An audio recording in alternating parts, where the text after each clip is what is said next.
আপনি কি জানেন, একদিন স্যার রাফিকে বলল তুই কালকে 3টা ডায়লগ মুখস্থ করে আসবি। রাফি বলল আচ্ছা স্যার। রাফি বাড়ি গিয়ে তার বাবাকে বলল, বাবা একটা ডায়লগ বলো না।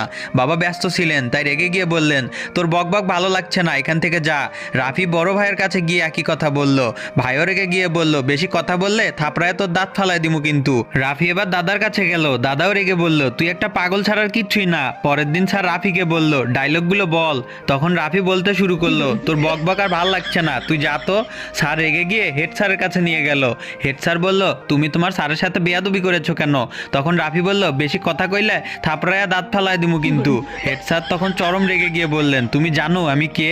তখন রাফি বলল, তুই একটা পাগল ছাড়ার কিচ্ছুই না। তারপর আর কি, হেড স্যার রাফির হাতে টিসি ধরাইয়া দিছে।